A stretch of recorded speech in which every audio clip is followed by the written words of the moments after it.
So there, the last video dealt with the period 800 up until the council, the famous council, the Fourth Lateran Council in 1215.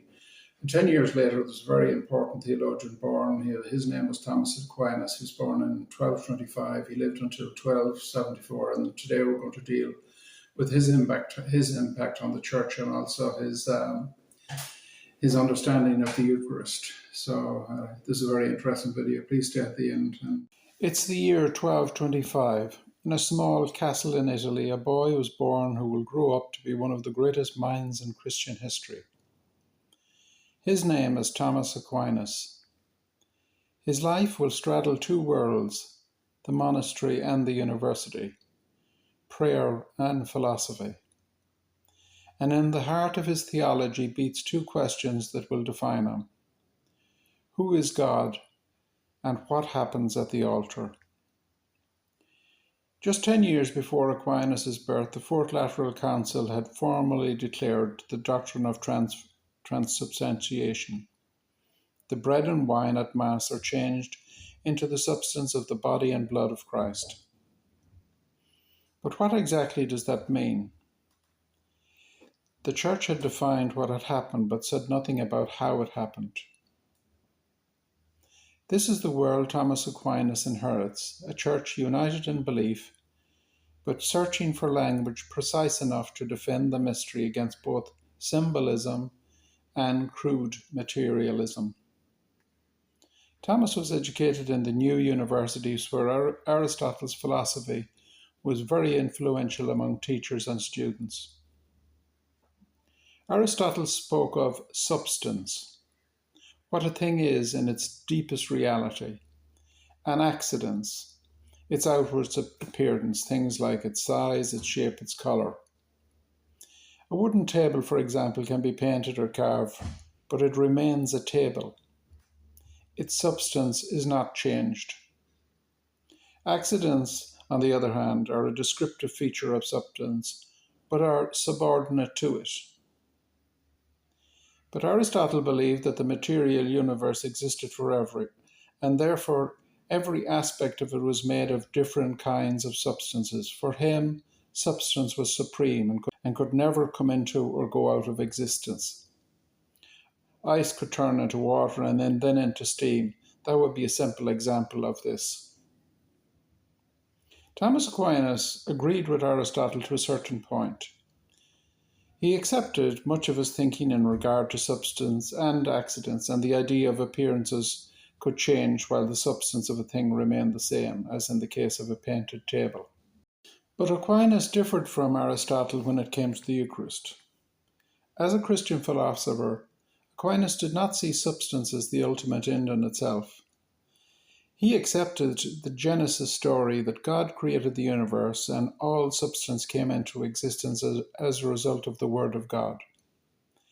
Therefore, substance is inferior or subordinate to ultimate being. And just as the Word of God brought all substance into existence, so the Word of God can change all substance. When Jesus walked on earth, he performed many miracles which involved a change of substance as he spoke certain words. This is how he established himself as a unique and infinitely superior to all other prophets. Aquinas saw the Eucharist as a continuation of that witness in the world. Aquinas is not claiming that Aristotle's philosophy explains the mystery. He says Aristotle's teaching can only go so far. Divine action goes beyond that philosophy and also beyond human understanding. In fact, one of Aquinas' most important contributions was to move theology away from the crude idea that Christ is physically present in the Eucharist in the same way that he walked in Galilee, for instance. Christ is, according to Aquinas, truly and substantially present, body, blood, soul, and divinity, but not in the way our senses can measure. If you examine, for instance, a consecrated host under a microscope, you'd still see the characteristics of bread. Aquinas writes his great works, Summa Theologica, his great synthesis between theology and philosophy. He says that the change is real and miraculous, but also that the mode of Christ's presence is beyond human reason. Philosophy can point to the boundaries of the mystery, but it cannot explain it. Aquinas also makes the subtle but profound point that in Christian thought, being is above substance. God is not one substance among many others. He is being itself, and infinitely superior to all substances. Substances exist because God spoke them into being. Therefore, the God who created all substance by his word can change them by his word. He is not bound by physical laws or human categories. Aquinas did not change the Church's Lateran 4 teaching in 1215. He confirmed and clarified it and defended it with the best philosophy available at the time. But he also stressed that philosophy could never grasp or understand divine mystery. Aquinas is often misunderstood in regard to this issue. Luther, for example, assumed that Aquinas used Aristotle to explain the Eucharist. But in fact, Aquinas is clear. Aristotle's teachings are used to set out the boundaries or parameters of the mystery. They are not an attempt to explain it. Divinity cannot be explained by human philosophy. It can only be accepted or rejected. So Aquinas was very much aware of the limits of human words and human understanding, and that's why at the end of his life, after a mystical vision, he stopped writing altogether.